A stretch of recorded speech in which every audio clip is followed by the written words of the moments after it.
n'affligeras point la veuve ni l'orphelin.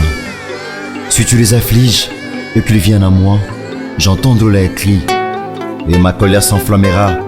Mbote Shalom, bandeko, il y a de la FA TV, RK Pro TV, Delef TV 2, bandeko Radio Parole Vie, pour les soumissions dans Zakata Pambola Bino, de Tolokaki que dans l'occasion de la rentrée scolaire, pour l'instant, 4 jours autosaki na ya retraite internationale des familles. Na bagi na circonstance wana biso nyonso bandeko Radio Parole Vie na bandeko o ba sepela ko sunga borphelin nde toyokanaki na bandeko batinda babiloko to sangana pona to pambola borphelin bazonga ta kelas. Mon frère, ma soeur, maman, papa, pendant que yo bana bazonga déjà kelas zana bana moko quelque part oyo attache tu lo pamba ataka ya pamba zana ngote mais azana posa ko tanga ya moni biso to bundaki na bandeko nyonso to bunda par la grâce de Dieu pona to pambola bana. Merci na papa maman o tchaki loboko na musala o pozo continuer ko sala ngo na koli o tindaki pona pambola borphelin mais koli nyonso yambo to kende ko tika na borphelina to ko sangisa borphelin ya quelque part ko pambola biloko to benga to yeba nini eza na kati nini eza tam sutu eza na loko to ko bakisa tam sutu yeba bien que to somba ba uniforme ba basket ba sac to yeba parfois eza na kolimo eza na biloko tel o to linga to somba le tam suna kati ya koleza laki kana susi wana lokola biso bana ba ozonga kelas les 5 to bité bana orphelin peu plutôt baza pe na droit ko tanga kelas lokola biso bana parce que baza na droit à la vie atako ba parents bazate. Voilà pourquoi biso nyonso équipe ya Radio Parole Vie tous a mobilisé pour nous pambola borphelin natina a été rentré scolaire na bango ezala pe malam. Voilà pourquoi tu lito contrôler biloko auto vérifier ngo to banini toza nango nini sengeli to bakisa pour na borphelin bazonga kelasi malam mi makasi. Merci nandeko soutenaka émission na biso auto bengi les cris des orphelins et des veuves. Merci de soutenir qui Radio Parole Vie pour nous réaliser makambo lokola oyo tika Yesu Christ Nazareth nzamba solo pe abomoy apambola bino asala bino ngolu pe bolam. Merci toujours continuer na bandeko to fongola to banini toza nango awa yango toza awa nandeko Christ ndenga tozo panza biloko po to ba nini o toza nango. Merci de Rais Kangi pour la image. Merci bandeko nyonso kola pambola bino. Merci de Christ.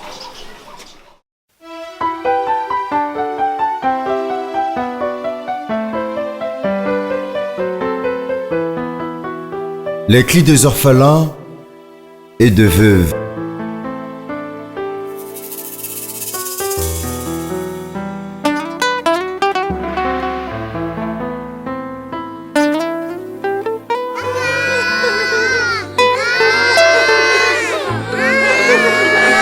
Tu n'affligeras point la veuve ni l'orphelin. Si tu les affliges et qu'ils viennent à moi, j'entendrai leurs cris et ma colère s'enflammera. Je vous détruirai par l'épée, vos femmes deviendront veuves et vos enfants orphelins. Malheur à tous ceux qui affligent les orphelins et veuves.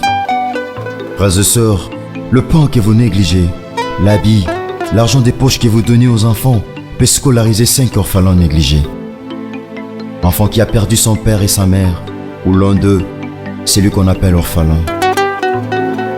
Et femme qui a perdu son mari, c'est celle qu'on appelle veuve. En effet, aucun enfant n'a jamais souhaité la mort de ses parents pour qu'il soit orphelin. Et aucune femme n'a jamais non plus souhaité la mort de son mari pour qu'elle soit veuve. Car tout peut arriver également à tous, ainsi va la vie. Souvent quand le parent meurt, tout change inopinément. La destinée s'obscurcit, la vie change d'itinéraire, tout devient sombre et les espoirs s'éteignent. Alors certains orphelins préfèrent mourir que de vivre à cause des souffrances qu'ils endurent. Enfants de douleur et abandonnés à leur triste sort, pitié. Ils partent à l'école dont les sacs et cahiers sont en lambeaux. Sont souvent traités de voleurs et sorciers, rassasiés de moqueries et de toutes sortes d'injures. Pitié. Ils ne trouvent plus place dans la famille, cherchant à descendre dans la rue et dans les coins isolés du marché. Exposés d'intempéries, le vent, la pluie, le froid et victimes de plusieurs maladies mortelles. Enfants, ils meurent comme l'herbe qui sèche dans la brousse. Pitié. Être orphelin n'est pas une malédiction, Être veuve n'est pas non plus une punition. C'est une réalité de la vie. Ils pleurent ces enfants, eux mères de faim, sans habits et sans abri, sans affection parentale, parce qu'ils sont orphelins, vulnérables, sans appui et sans avenir. Elles pleurent ces veuves, femmes de champ, dont les paumes de main à la dureté du rocher sont comparables. Elles sont nues ces femmes, amoindries par la faim, violées, stigmatisées à cause de leur veuvage. Tous ceux qui maltraitent les orphelins et veuves, Dieu les punira à coup sûr. Les orphelins et veuves ont aussi droit à la vie, et ne leur donnez pas ce qui est chétif. Qui donnera le médicament à ces enfants que meurent sitôt dans les hôpitaux, négligés par de médecins parfois? Qui apportera une lueur d'espoir dans la vie sombre de ces enfants? Qui bandera la plaie douloureuse de ces orphelins et veuves? Qui consolera le cœur de ces orphelins et veuves qui pleurent la nuit? Mote Bandeko Balandi, DLF TV 2, De La Foi TV, PRK Pro TV, Chiffre 9 TV, partout à travers le monde entier, Paï Bozouami, Tika Bolingo Pe Bola, Mouyaye Soumacha Nazareth Zaliko Nabino, bien-aimé dans le Seigneur. Je crois que tu as l'occasion à rentrer scolaire. Bon, on a Tina Nango, Tobakito Kabola, moi stylo, moi cahier, uniforme, puis objet classique, Moussou Naba Nanabiso, au Tobengara, communément Borfelin, au Sébazonga Kelas, Pelo Lengem Deba Nasopi Bazonga Kelas, Nakimia Nyos. Merci Ndeko, au Kantia Biso attend à quelque chose. Dans 4 émissions, l'écrit des orphelins de veuves, de manière à ce que, orphelement quelque part, Azo Alta Kaim, Moko, comme le topé stylo, pour la Pambolayo. Merci Nopen Ndeko, oh, Tindaki quelque chose, Tindaki Lambako Lata, Tindaki quelque chose, Tindaki Bakaye, Topelo Moussousou, Zamba Pambolo, Tindaki Baketch, tout le monde a Baketch Bela, Basak, le rebelle, tout ça, Awa, tout Pambola, Borfele, Baza Awa, Peto que Norfelina. Tu peux la paix baza kuna nous sommes les sungi na yo nde salete to koma katna osika. Merci tous à la grande équipe, il y a Radio Parole Vie na bando katna osika bana tata na biso Jean-Paul Mayata, pasteur de la foi nzamba sala biso ngolo pe bolam to ndi mete toute l'émission na biso Christ akozala penza glorifié. Merci tout le monde ndeko Rice Kangi, tout le monde ndeko Bogos Anderson et le monde Chiffre 9 TV pena de LF TV 2 tout le monde a biloko ngo to kabula bana et bano bazana droit ya kozonga kelasi na malamu nyonso lokola pe bana na biso to mona simananga awa borfele baza awa bamsu baza accompagner ba maman ou baza ba veuve to mona nyonso wana kasi lokola les aka contre plus ya bana ndeto awa mingi pona bana to pesa bango moi quelque chose. Merci toujours continuer na tranche na biso ya émission toza awa ndeko to fongola biloko to bandenge ne sengé to sala ko to tete ko fongola to ba lo nini sengé to pesa pa bandeko tout ça surtout fongola ba kai biloko ne spona ko disposer mona moko na moko abaza plus de 50 abaza plus de 50 orphelins au fond moko na moko zo lo ko lata azwa bakaya ko komela azwa nini donc nyonso wana na lisungi na biso nyonso dans l'ensemble yo papa maman payer kuna pengai par la grâce de Dieu. Pena Sungi Tata Nabiso Jean-Paul Mayata, pasteur de la foi. Et l'ongo nabana nyonso à notre Père, bana de la foi TV. Kola pambola na samongo le pebola. Merci. Toujours continuer par la grâce de Dieu. Merci. Toza awa. Tout le monde a ba orphelin, ba outi mso outi kisenso, mso kimbonteke, mso njili, poza biloko, peto bunda to ikota la pe bande msusu. On va te changer na bande ko pe ba outi kisenso, ba ana ngambu. Pour te changer na bango mote maman oza malam maman nani ma divine oza âge ni 28 ans oza 28 ans oza bana combien oza misato ota mapasa non mapasa bo papa na bango papa bango akufa na nini auto kufa kala te kana ano toza 2022 abelaki esaki accident vingo za ndenge nini poza ina mobali makufi accident nini lote atiki biso lelo bo bana babika ndenge nini kokanisa kala place na ofanda papa de ba mama kasi. Non, c'est pas un problème, c'est sois fort. Bah, vivre ndenge nini, bah faire comment? Bon, on n'a pas papa plutôt. Là, mon père nous a fait pour faire un massage. Les orphelines. Donc, je t'ai gâté, disons. Vous en avez cassé au thé gâteau, on doit dépendre quand on baille. Tu es dans un macasse au thé. Au thé quand tu es dans un macasse au thé, on doit dépendre de la baille. Ce qu'on dit sur le côté de l'ONU. Vous en avez combien casse?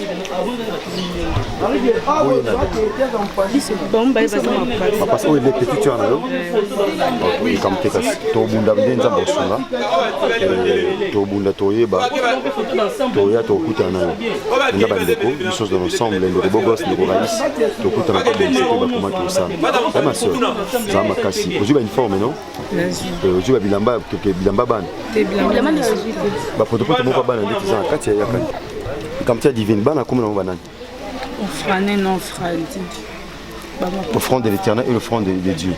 Et comme tu as dit, il y a divine. Tu as écouté, nous avons battu la biso. Oh, pour te dire, moi, tiens, kastaka. Na yabana. Na nini. To kitakuna na msana nzambe to bande to sora na bande. Merci. Msana nzambe to comment? Merci. Zama kasse. Je que tu bilamba, pêche le bilamba. Parce que pas louper son bilamba kasse. Allez. Venir. Elle pleure, ces veuves, femme de champ, dont les pommes de mer à la dureté du rocher sont comparables. Elles sont nues, ces femmes, amoindries par la faim, violées, stigmatisées à cause de leur veuvage. Tous ceux qui maltraitent les orphelins et veuves, Dieu les punira à coup sûr. Les orphelins et veuves ont aussi droit à la vie, et ne leur donnez pas ce qui est chétif.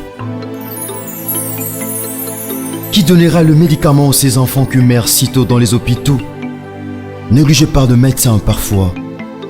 Qui apportera une lueur d'espoir dans la vie sombre de ses enfants, qui bandera la plaie douloureuse de ses orphelins et veuves, qui consolera le cœur de ces orphelins et veuves qui pleurent la nuit et les jours, car aucun corps n'a été créé pour supporter la souffrance au-delà de la limite supportable, qui donnera le pain, de l'eau, l'habit à ses enfants, qui entendront les cris de pleurs de ces orphelins et veuves, qui remettra la joie de vivre à ces enfants qui naissent, pleurent, meurent parce qu'ils sont orphelins, qui couvrira la nudité de ces orphelins et veuves, pendant que nos enfants mangent, boivent, s'habillent, étudient. Quelque part il y a des orphelins qui souffrent, et celui qui souffre a droit à la compassion de ses frères. La religion pure et sans tache devant Dieu notre Père consiste à visiter les orphelins et les veuves dans leurs afflictions. Et celui qui ferme son oreille au cri des orphelins et veuves criera lui-même et n'aura point de réponse. Dieu le Père de notre Seigneur et Sauveur Jésus-Christ de Nazareth, c'est toi le Père des orphelins et le mari de veuves. Merci Seigneur parce que tu as entendu les cris et tu as séché le larme qui était une nourriture de chaque jour dans la vie de ces orphelins et veuves. Que Jésus-Christ de Nazareth, le grand vainqueur de Golgotha, bénisse l'association de la foi en Christ, FC en sigle, et la fondation Daniel Matondo, fondament en sigle, pour leurs actes de charité. Merci Seigneur.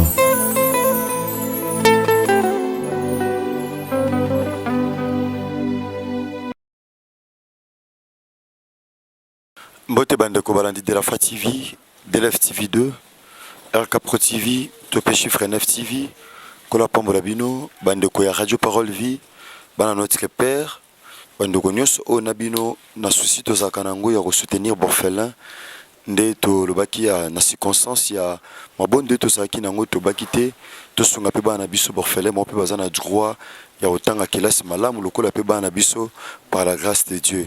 Voilà pourquoi nous kopesa ki 1 franc na kopesa ki 1 euro, 1 dollar, de kopesa ki pe quelque chose de tous mona tous en orphelinat awa je crois dans quelques minutes comme ça tout ça ko échanger na moko pe ba responsable to solana et to ba comment baza ko évoluer to ba pe comment impressionner bazanango na vesti na biso 4 na OSK de konzama pambola yo ozaki en franc na yo les amsalo to bandaki depuis mardi tout ça qui est mardi tout ça qui est en côté bongo mercredi le quoi tout ça na culte na tongo pe na pourquoi vous allez penza na ngongana te ya ko continuer musala voilà pourquoi le jeudi de par la grâce de Dieu tout ça les suite à musala oyo tika sumasa na zakat apambolo de ko sala qui quelque chose donc par la grâce de Dieu nanga qui to échanger mon mouké na papa s'il vous plaît beaucoup pour ça na mon mouké c'est beaucoup pour ça na mon mouké ozo mona bana par la grâce de Dieu bana libaza penza na sengo to mona bazana ba sac tout ça ba uniforme ezana ba chaussures papa c'est beaucoup pour ça mon mouké avec tout le respect mbote papa mbote papa nani papa mbuta Papa Mbuta, tomoni absence à maman Nacha, abimaki? Abimaki moi muke na Gombe. Ndeko abengaki kuna ifale yake zo wanda mpe biloko yango moni moi absence salimi. Merci. Bisoto orphelin ebele, mais loko les appels orphelins à moko ya ban église. To sola gina tata na biso de la faute baki oui. Et le quoi pendo msupa lobi papa boke no orphelina wana bo soutenir bango, voilà pourquoi to sola gina tata to chaki bon. Tu as quatre osika ko yana biso a passage na biso et le bela rabino nini passage na biso a été rabino nini je connais bandeko o bachaka quelque chose na en jeu pour na orphelin ba na biso baza malam je crois que passage na biso a été rabino ndengeni je crois caméra za wana vraiment tu vas to sepela mingi lenge boyaka ko soutenir biso et pesa biso esengo makasi vraiment to seiga nkolo pambula ya ko leka lisusu makasi pour que mikoti mikolo ezali ko ya toujours vous allez ko soutenir biso na oyo nyonso vous allez ko sala bona bana orphelin. Merci par orphelin comment on dit Samba maman Samba Nacha. Oh maman Samba Nacha. Nouvelle vie Samba non? Nouvelle vie Samba. Papa bana baza combien à peu près? Bon à peu près tout ça 28 mais ba mususu pe bandi ba classe ya ngole moi absence là moi bana bazangi mwa mukiawa bali kotanga susu biloko ezalaki nde akokati yango babandaki nano muke to biloko ekoki uniforme ezalaki te basaki ya membe ezalaki te ndi yango mondi to frenaki la mwa mbongo basengaki mpe avance yango epesaki biso ke bavanda na mwa muke toluka mwa mbongo mpo ke d'ici lundi babanda kotanga si likambo te kasi tomoni bana baosepela awa je crois tolingaki tosambela mpona biloko toye nango tosambela mpe mpona bana bongo tozwa interview ya quelque 2 ou 3 enfants bongo toyeba ndenge tokevolue par la grâce de Dieu. Mbote bana les amis ça va nani mokonzi nani abikisaka est-ce que les amis de la foi baza acclamons le Seigneur, acclamons le Seigneur. Yesu ajali yawa Yesu ajali yawa ajali yawa na biso ya solo zala concentré kanga miso na yo ajali yawa Yesu ajali yawa longa nanga Alléluia. Pesa Nzambe merci pour na libaku malamu apesi biso ya kokutana na après-midi ya lelo tonda ngolo pe bolingo na ye bolamu ne kat na bomo na biso na pema na bomo ya pesi biso ezana be bakufi ona bomo totoleki bango ne lokote kasi Nzambo asali biso ngolo beme dans le Seigneur tozala na nzoto makasi pe topusa na liboso na ye Yesu Masia Nazareti to bondeli na kombo na Yesu Masia Nazareti kolo topusa ne longo liboso na yo longo na bana sali oyo pona kolo na ko présenter au bana oyo tato kufela ne kulus o abenga maka commune ma orphelin o bazape na droit à la vie Seigneur to sanctifier biloko o eza lokola lipamboli ya bana oyo to bulisa ngona makila na yo mo santo à Israël. Il est écrit tout est sanctifié par la prière et par la parole. Qu'on a sanctifié biloko o nyos makila no Yesu Masia Nazareth na déclaré tata eloko nyos ko zakata o esika tata pona ko combattre lipamboli o bano bazui ko lo na mettre kango hors d'état de nuire na kombo ne Yesu Masia Nazareth na petoli biloko o nyos wana bano ba ko salela ngo tata babika réellement lipamboli côté pa ina yo na menacer force union so maléfique bo continuer so ezo confesser kembo pe lokumu na ote yawe na chango na sekolusu na yo bongo na kombo ne Yesu Masia Nazareth nde to bondeli pona ba bien-aimé nyonso achaki 1 franc 1 euro 1 dollar tata pona ko pambola bana o tika lipamboli no mo santo et là na moko en multiplication wana na kombo ne Yesu Masia Nazareth nde to bondeli pe to lobi amen. Acclamons le Seigneur. Merci. Toujours bande komi balé tumisa tout so na bango. Utala kuna kombo no nani? Elohim. Elohim, donc Dieu dans sa pluralité. Dieu le Père, Dieu le Fils et Dieu le Saint-Esprit. Yesu Masia Nazareth so lokumu nzamba zo konza likona nyonso. Elohim, o komina ozana ajini. 12 ans. Au mati classe ni? 3e. 3e ligne. 3e primaire. 12 ans, on a 3e primaire. Au retard makasi ya classe pour nani? Pona bakambo esalamaki pona temps ya classe. Donc ozaki na classe té ba difficulté zalaki tout ça yango 12 ans on a 3e primaire parce que ngana bi 12 ans faut déjà na 7e topé 8e. N'est-ce pas? Oui. Ok, merci. Bon, bandé nos classes, c'est pourquoi? Parce que pendant que Bamsou Baké déjà classe. Pona makoki ya kobandela classe ezala ite. Ndeti ya nini? Ya usombe biso biloko toko bandela classe. Merci ko ndenge tu na biloko boye. Ya kozongela classe tu na ba uniforme, ba carton à cahier, ba stylo, ba crayon, ba gomme, ba chaussures, to pe bilamba msuper kolata et sali ndenge nini Elohim. Esali nga bien na obosali na kati na biso. Sikonde comment wa chaki quelque chose pona yozo ya kolata yozo nga pe classe likamyo ko bisanza mena tina ndeko wana zotala yo. Nzamba pambola ya baksila eka oyezangi na kati na vinae.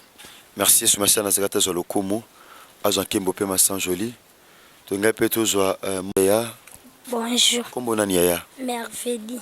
Merveille, la merveille de Dieu. Merveille, ozana mbula boni. Nana 11 ans. Oh maché bazoka. Boakakasi. Ozana 11 ans. Ozana classe ni. 3e. Vous avez la 3e primaire. Donc même quand arrêté à classe kanan de Elohim. Bon banda no classe te pona ni panda bamsu ba bandi déjà classe. Eloko na banda classe te pona ba uniforme ba sac banda kuzanga. Eloko sans ko ndenge bande ko basungi bozo ba sac ba uniforme ba cahier to pe biloko mususa kolata. Okolo banini liboso na bango bazotala yo bongo koloba nini epai na nzambe oyo atambola tata na biso Jean-Paul Mayata pasteur de la foi liloba nini okoyebisa nzambe wana na ntina bandeko akontribuaki mpona bozo ya kolata bozonga mpe kelasi. Napesika nzambe merci na bamama oyo mpe bapapa oyo basungaki biso bapesi biso biloko oyo otanga klasi babokoli biso. Napesi mpe merci na maanasha kasi na fena oyo asaleli biso akolisi biso tozalaki abateli biso. Napesi mpe na bapartenaire merci oyo baya kosunga bana bofele. Merci. Et à Kolo abatela oyo ya merveille. Ya chansa. Bonjour. Ya chansa. Tala kasi awa. Comment ça va? Ça va bien. Ya chansa yoza na mvula boni. 7 ans. Wana 7 ans. Oza na classe ni? 2e. Otanga wapi? Bosa ni comme école na bino? Na semence. Bo lelo OK classe te point. Pour ma coquille classe ezate. Yo boyebi ke makoki so ezate mo okende classe ezate. Nana yebisaki okezala bon. Mana cha? Ya chansa. Skonde ba libino biloko kolata bakayi biloko nyonso ya classe po bozonga classe ba stylo biloko nyonso. Siko koloba nini pa bandeko oyo basungaki po ekomela bino. Topesi bango merci nzamba pamo ya bango abasa ya bango mi oyo nyonso ya koluka bango na butamo na bango te. Mbote bandeko balandi de la foi TV, RK Pro TV, Delef TV 2, et Chiffre 9 TV, Kola Pambola Bino, bandeko Radio Parole Vie, bana notre père. Oui, tolonsaki likambo ya kosunga orphelin, nde trobaki na l'occasion à rentrée scolaire. Peut-être tchaki 1 franc, tchaki 10 francs, tchaki quelque chose, na souci wana et kosunga orphelin. Voilà pourquoi toujours continuer. Tout ça là qui nous sala parce que mosala mosala te koza problème ya matanga. Donc tozaki penza na tante ya kolanda makamno super ko na télévision bien aimé dans le Seigneur. Voilà pourquoi tu connais ça la suite ya mosala oyo de bande ko bazo sangisa po bacha to landa ngo parfois pesa ki info ko loba ngana pesa influence que mosala mosala maki toté. Donc je crois que mon mususu petit non maboko bande batinda ki na sima yela ki biso alors que ezana bana o bazana ba difficulté parfois foot ba frais scolaire to siblaki bana bazamu ebele. Nous avons déjà quelques enveloppes. Nous avons des soleil, des Bogo Sanderson, des Reis Kangi, des Atinemon, on a si matin, on déjà tout ça là qui nous sala pour la compilation de l'élément par la grâce de Dieu. Nous avons constaté que de quoi ça a un de Nice. Azana mwana mwana za classe ni ma Denis 5e des humanités ana 5e des humanités alors que concours ça qui mingi na frais scolaire ils ont la tranche au premier tranche au déjà senga qui bon ils ont passe parce que azoki biloko presque nyos biloko makolo azoki objet classé ba nyos ba uniforme tout à tout mais moi bon ils ont qui bona kubanda voilà pourquoi to bité to kotika boité bien que libota mso yete wana atana libanda caméra to pesa parce que enveloppe to bongisa qui to moni bande ko ba été bien que tout ça là qui appelle ndeko o aluka bango aluka bango bande ko bazali ba difficulté wana malheureusement peut-être akinde ko luka to na mboka oyo esengeli to luka nebi lebi ozo salate aluka pe ko liate mama Denise oyo to bongisa pe na mwana yango mais au senga qui comme compte ya liboso mwanda muko mukeza likolo osonga ta mwa mbwengi otokisa pona bana bali ya pona mukolo moko mais pona frais déjà au etali première tranche so penza mba osonga so apesi so makoki nde bande ko basonga ka orphelin to zandam to bomba po esonga pe bana na tranche eko ya soki nzamba pesi makoki so peut-être ndeko mo pas so ensemble a Hollande biso plutôt akui po ko simbama asunga eza nango mabete mama na zone limite nzamba osala ngolu osabola bonjour grand sœur kombo za nani ya Miradi miracle de Dieu dans le local classe te pour appel tout ça là qui donc de kolinga qui de classe de to monae donc to pesa kimbela ki to kutana nde salika ki de classe tabandaki déjà classe alors que biso ana mboko to ba réalité avec botanga awa donc lokola mwana apesi na ma quantité yango senga yana nbuye pour tout ça l'émission tout ça pe na ndeko na biso a grande sœur yaya auti pe kokufila mobali bambule uti koleka bongo bana bazali mwana moko abandé déjà classe mais mibale no babandite pourquoi parce que l'école wana eza ko exiger ba compte déjà première tranche donc la mwana moko ayite moko atikalaki une classe 50 mkola ki classe mkatikana do ba po bater bandite misatu no misatu yango mibale oyo na monto ebisa ngai po na première tranche yango ko na bana mibale donc on a bana mibale so nzamba baté lisusu peut-être que prochainement to yeba ndenge to sala mais moi ba enveloppe ni auto tikali na mwana to pesa ba ndeko mibale les deux familles au bana pe no ba bandi classe to pesa bango ko sunga bango nzamba sala biso ngolu nzamba sala biso grâce to ndi maete nzambo to ndi mele sur na Nazareth nzamba zotambo na tena biso Jean Paul maete de la fois parti ka biso te voilà pourquoi to sambela tango sur la 17 mercredi au tozana ngo na 4 17 mercredi to déclarer ngana libota na ngato kota voilà pourquoi to sambela ndeko peut-être Hollande biso par faisant étranger c'est bien aimé et ça la peu important au lancer annonce au papa ndeko oyo baza parfois na Kinshasa topé na ici cap tozwami awa na njili et ba ya to sambela elongo na avenue Bombo numéro 20 bien aimé dans le Séné na nzela juste à Kimbanti que na njili na quartier 5 non le à place Sainte-Thérèse la église CFC et quand même na pasteur évangéliste Jean Paul Mayata pasteur de la foi CFC donc centre évangélique de la foi en Christ.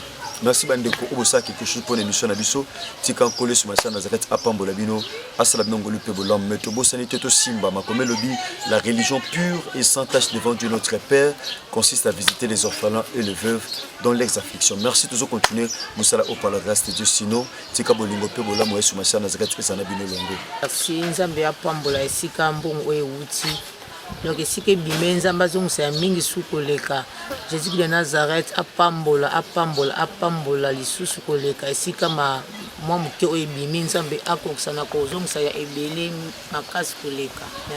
Merci beaucoup. Vraiment nzambe apambola na 5 ans nzambe apambola vraiment mutu nyonso tout oyo abetaki poche na ye a contribuer pour na orphelin nzamba pambola ka bisika mbongo ane uti donc mayele sila ingai na komena suka na satandaki na ngote mais nzamba aka malamu donc na 5 ba merci belé merci vraiment. Tu n'affligeras point la veuve ni l'orphelin. Si tu les affliges et qu'ils viennent à moi, j'entendrai les cris et ma colère